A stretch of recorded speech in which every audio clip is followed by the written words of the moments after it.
मैं सोनल यादव, आपकी हिंदी टीचर। आज मैं आपके सामने आपकी कक्षा 5 रिमझिम की किताब में से मैं लेकर के आई हूँ पाठ 4 नन्हा फनकार। आज हम नन्हा फनकार नामक एक कहानी है इसका आनंद उठाएंगे। तो चलिए, अब आप लोगों ने इसका शीर्षक तो सुना, नन्हा फनकार। नन्हा मतलब छोटा, फनकार मतलब कलाकार, मतलब एक छोटा कलाकार। अब ये छोटा कलाकार क्या है, कौन है, इसके बारे में सीखेंगे। तो चलिए इसके बारे में थोड़ा सा बता देती हूँ आपको कि कौन है, ठीक है, और उसके आगे का हम कहानी से सीखेंगे। ओके। एक इस कहानी में एक 10 साल के केशव नाम के लड़के की कहानी बताई गई है। अब कलाकार वो किस चीज का कलाकार है, यह चीज अब हम कहानी से जानेंगे। मैं पढ़ करके कहानी आपको बताती हूँ और साथ में समझाती भी जाती हूँ। देखिए, वह लड़का एक चौकोर लाल पत्थर के पास बैठ गया। चौकोर का मतलब होता है जिसके चारों कोने, चारों सिरे एक बराबर हों। लाल कलर का पत्थर था, लाल रंग का, उसके पास बैठ गया। वह लड़का मतलब कौन? केशव। उसने जल्दी जल्दी कोई प्रार्थना बुदबुदाई। बुदबुदाई मतलब कुछ प्रार्थना उसने धीरे से बोली और छेनी हथौड़ा उठाकर अपने काम में जुट गया। देखिए, वह लड़का, एक लड़का है, वो लाल पत्थर के पास बैठ जाता है और जल्दी जल्दी कोई प्रार्थना बोलता है। मान लेते हैं वो प्रार्थना ओम नमः शिवाय ऐसा कुछ बोल रहा है, भगवान को अपने याद कर रहा है। और छेनी हथौड़ा, ये नक्काशी करने के लिए, पत्थरों पर कलाकारी करने के लिए, पत्थरों पर डिजाइन बनाने के लिए काम में आती हैं ये चीजें। ओके, वह अपने काम में जुट जाता है। चलिए अब आगे देखते हैं। कुछ दिन पहले ही उसने इस पत्थर पर घंटियों की कतारें और कड़ियां उकेरना शुरू किया था। लड़के ने एक अधबनी अधूरी घंटी पर छेनी की नोक टिकाई और सावधानी पूर्वक हथौड़े से घंटी पर नक्काशी करने में जुट गया। देखते हैं, वो जो लड़का था उसने कुछ दिन पहले क्या किया था कि घंटियों की कतारें, कतार मतलब होता है लाइन, घंटियों की कुछ ऐसे लाइन, मतलब इस पत्थर पर जो वो काम कर रहा था, घंटियों की कतारें बनाई हुई थी। और कड़ियां उकेरना, उकेरना का मतलब होता है उस पर बनाना, कड़ियां बनाना, कि कैसे वो कड़ियां, उस पर कड़ियों की डिजाइन कर सकता है। लड़के ने कोई अधूरी घंटी थी जिसको उसने अपनी छेनी, छेनी एक प्रकार का साधन होता है नक्काशी काम करने के लिए, तो उससे वह उसकी नोक की टिकाई, मतलब उसको नोक उस पर टिका करके हथौड़े से मारता है और घंटी पर नक्काशी करने में जुट जाता है। मतलब कि वह छेनी और हथौड़ा ले करके घंटी पर नक्काशी मतलब पत्थर पर डिजाइन करने का काम करने लगता है। हथौड़े के वार से पत्थर पर जो कटाव उभरता, उससे पत्थर की किरचें छितरा जाती और वह आंखें सिकोड़ लेता। मतलब कि जब वो हथौड़ा उस पत्थर पर मारता तो उस पे जो कटाव होता, अब पत्थर पर वो हथौड़ा छेनी से मारे, मतलब हथौड़े को छेनी पर मारेगा तो पत्थर जरूर है, छेनी तो नीचे से नुकीली होती है थोड़ी। देखिए इसके हाथ में भी वो है, उससे अगर मारता है तो क्या होता है कि पत्थर से एक टुकड़ा उठ के ऊपर उड़ता है, छोटे छोटे पत्थर के टुकड़े हो जाते हैं, वो ऊपर उड़ते हैं और वह आंखें सुकेड़ लेता है कि जिससे उसकी आंखों में वो टुकड़े ना जाएं। साथ ही धीमी धीमी आवाज में कुछ गुनगुनाने भी लगता है, कुछ गाना भी गाने लगता है। उसके चारों ओर संगत रास मतलब काम करने वाले लोग, उसके चारों ओर दूसरे संगत रास भी अपने अपने कामों में डूब गए। वह भी अपना काम करने लगा, उसके साथ जो लोग काम करते थे वह भी अपने काम में डूब गए। केशव 10 साल का था और अभी अपना काम सीख रहा था। पिता के एक बार करके दिखा देने पर वह सीधी लकीरों वाले और घुमावदार डिजाइन उकेर सकता था। केशव एक 10 साल का छोटा बच्चा था, जैसा मैंने पहले ही बताया आपको, और वह अभी अभी अपने पिताजी के साथ काम करना सीख रहा था। एक बार कोई उसके पिताजी उसे सीधी लकीरें और घुमावदार डिजाइन ये सब बनाना सिखा देते थे तो वह अपने आप धीरे धीरे सीख जाता था। अब तक उसने नक्काशी का जो भी काम किया था उसमें से इन घंटियों को बनाना ही सबसे ज्यादा मुश्किल था। केशव को नक्काशी जितनी भी उसने सीखी थी, नक्का उसको घंटी के ऊपर जो डिजाइन बना रहा था उसको वही बहुत ही कठिन काम लगता था। केशव जानता था कि एक दिन तो ऐसा जरूर आएगा जब वह बहुत बारीक जालियां, महीन नफीस बेल बूटे, कमल के फूल, लहराते हुए सांप और इठला कर चलते हुए घोड़े, ये सब पत्थर पर उकेर पाएगा, ठीक उसी तरह जैसे उसके पिता बनाते हैं। केशव को अपने ऊपर एक आत्मविश्वास था कि एक दिन ऐसा जरूर आएगा जब मैं अपने पिता की तरह विविध प्रकार के डिजाइन्स और विविध प्रकार की नक्काशी इस घंटी पर कर पाऊंगा। कुछ बेल बना पाऊंगा, कमल के फूल की डिजाइन बना पाऊंगा, लहराते हुए सांप को मैं बना पाऊंगा, घोड़े की, इस तरह की अलग अलग मैं डिजाइन बना पाऊंगा जैसे उसके पिताजी बनाते हैं। कई साल पहले जब वह पैदा भी नहीं हुआ था, उसके माता पिता गुजरात से आगरा आकर बसे थे। बादशाह अकबर उस वक्त आगरे का किला बनवा रहे थे और केशव के पिता को यही काम मिल गया। देखिए अब ये कहाँ से आए हैं केशव के पिताजी? केशव के पिताजी गुजरात से आए हैं, मतलब जहाँ पर हम रह रहे हैं गुजरात से यहाँ से आए हैं और आगरा आकर बस गए थे। वह उत्तर प्रदेश के आगरा जिले में जाकर के बस गए थे। बादशाह अकबर उस वक्त आगरे में एक किला बनवा रहे थे और केशव के पिताजी को वहीं काम मिल गया। यह कहानी जो है ये अकबर के समय की है कि उनको गुजरात से वो आगरा जाते हैं, वहां पर उनको काम धंधा मिल जाता है। जैसे आज के समय में हमारे, है ना, लोग काम धंधे के लिए हम एक शहर से दूसरे शहर जाते हैं, तो पहले समय में भी यही होता था। जहाँ लोगों को काम मिलता था लोग वहीं पर बस जाते थे और वहीं का रंग ढंग वेशभूषा सब अपना करके लोग वहीं के हो जाते थे। चलिए अब आगे पढ़ते हैं। केशव का जन्म भी आगरे में ही हुआ था। उसे गुजरात की पुश्तैनी गांव जाने का तो कभी मौका ही नहीं मिला। मतलब वो उसका जन्म भी आगरे में हुआ था, आगरा में हुआ था और उसे कभी गुजरात जाने का मौका नहीं मिला।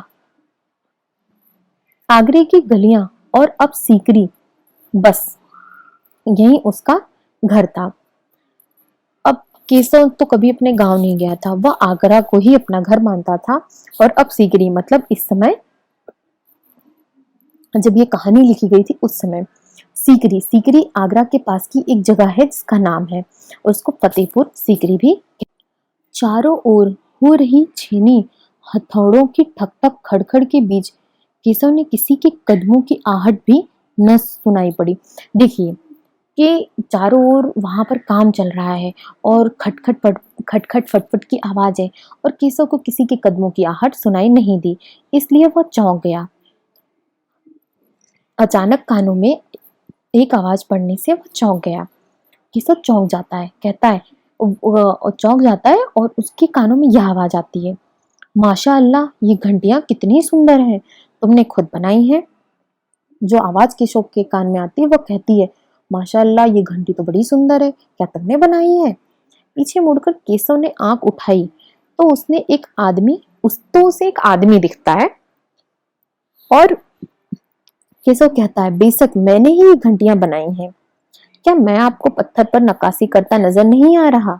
देखते नहीं मैं ही पत्थर को तराश रहा हूँ। केशव ने बड़ी तल्खी से जवाब दिया, मतलब बहुत ही जल्दी से कहता है, या मैं ही कर रहा हूँ, आपको दिखाई नहीं दे रहा है क्या?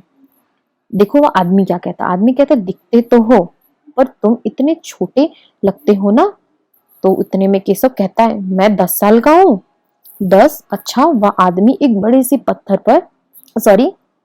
आदमी पास पड़े पत्थर पर बैठते हुए बोला, तब तो काफी बड़े हो, मैंने भी 13 साल की उम्र में लड़ाई में हिस्सा लिया था।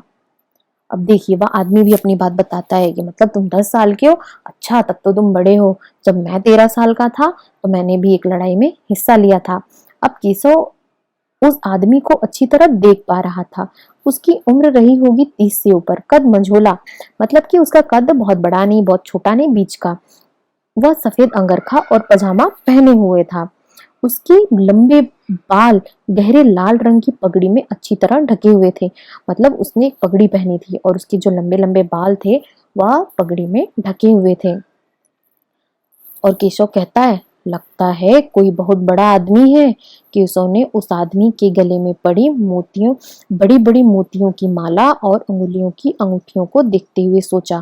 केशव सोचता है इसने इतनी बड़ी बड़ी मोतियों की माला, अंगूठियों मतलब अंगुलियों में इतनी सारी अंगूठियां पहन रखी है, मतलब ये कोई बहुत बड़ा आदमी है। देखिए अब केशव उसका कैसे मुआयना करता है, कैसे उसे देखता है। तीखी नाक, बड़ी बड़ी आंखें, होठों को ढकते हुए नीचे की तरफ आती घनी मूछें।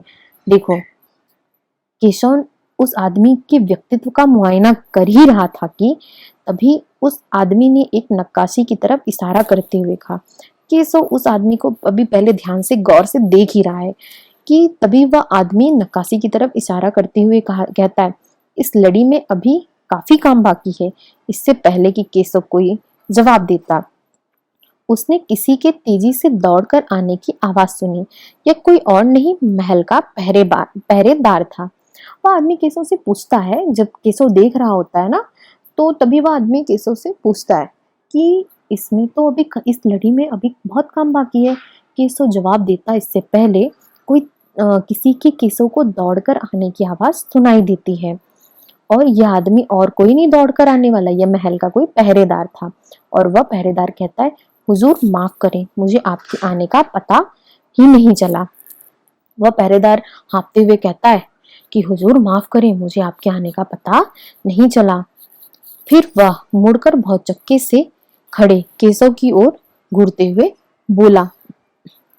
वह जो मुड़कर भौचक्का मतलब एकदम आश्चर्यचकित होकर केशव की तरफ घूरते हुए केशव को ऐसे गुस्से से देखते हुए बोला, बेवकूफ, खड़ा हो, हुजूर आला के सामने बैठने की जरूरत कैसे की तूने, झुककर सलाम करो इन्हें।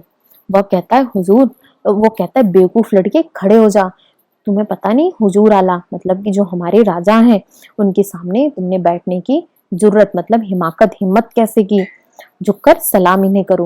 अब पहले के जमाने में जो राजा महाराजा होते थे वह आते थे तो उनके सामने तो कोई बैठ नहीं सकता था। अब यह तो अकबर थे, अकबर तो अचानक से आ गया। अब उस बच्चे को क्या पता कि यह अकबर है कि कौन है। देखिए अब कहानी में आगे क्या होता है। अब केशव का माथा ठनका मतलब केशव को गुस्सा आया, उसे कुछ कुछ समझ में आ रहा था। अब केशव को तो नहीं पता ना कि यह अकबर है। अब केशव सोच रहा है कि क्या हो रहा है। केशव के सामने एकदम सस्पेंस है, एकदम रहस्य है कि ये कौन है जिसके सामने मुझे इतना बेअदबी से पेश आने के लिए कहा जा रहा है। बदहवासी में छेनी हाथ से छूटकर नीचे गिरी और वह जल्दी से उठकर खड़ा हो गया। मतलब केशव एकदम डर करके उसके हाथ से छेनी नीचे गिर जाती है और वह उठकर खड़ा हो जाता है। अरे कहीं ये बादशाह अकबर तो नहीं, केशव ने यह सोचा। अरे ये कहीं बादशाह अकबर तो नहीं। केशव को तो पहले ही वह आदमी देखने में थोड़ा अमीर लगता था, है ना। यह ख्याल आते ही उसने झुककर सलाम किया और खरगोश किसी कतार की नजरों से अकबर को देखने लगा। मतलब जैसे खरगोश नहीं होता है, किसी को देखता है तो कैसे देखता है एकदम, तो उसी तरह से वह खरगोश किसी कातर नजरों से वह अकबर को ऐसे देखने लगता है। अकबर को पहरेदार की दखलंदाजी भली न लगी। मतलब अकबर दखलंदाजी मतलब इंटरफेयर करना, ठीक है। अकबर को पहरेदार की दखलंदाजी बिल्कुल भी पसंद नहीं आती है। उन्होंने खींचकर पहरेदार को वहां से जाने का इशारा करते हुए कहा, ठीक है सिपाही, कुछ देर के लिए हमें अकेला छोड़ दो। अकबर को बिल्कुल अच्छा नहीं लगता कि सिपाही बीच में आ जाता है, बच्चे से बातचीत नहीं करने देता है ना। तो वह सिपाही को खींचकर मतलब गुस्से से कहते हैं कि यहाँ से जाओ और कुछ देर के लिए मुझे अकेला छोड़ दो। पहरेदार तो चला गया मगर केशव असमंजस में था। असमंजस मतलब कि उसे कुछ समझ में नहीं आ रहा था कि उसे क्या करना चाहिए, वापस अपना नक्काशी काम शुरू करे या बादशाह के हुक्म के इंतजार में खड़ा हो जाए। दिल तो उसका अभी भी धक धक कर रहा था, हाँ, पर वह डरा हुआ नहीं था क्योंकि अकबर प्यार से उसे देखते हुए मुस्कुरा रहे थे। देखिए यह जो लड़का है केशव, वह सोच रहा है कि मैं क्या करूं, अब खड़े हो जाऊं या अपना काम करूं, लेकिन उसे बिल्कुल डर नहीं लगा। और वैसे भी पहले भी उसने अकबर से बात कर ही ली थी, लेकिन अब उसे पता चलता है अकबर है और अकबर भी बच्चे को बहुत ही प्यार से देख रहे थे। अब मैं उम्मीद करती हूँ कि यहाँ तक कहानी आपको बहुत अच्छे से समझ में आ गई होगी। अब आगे की कहानी हम अगले वीडियो में देखेंगे।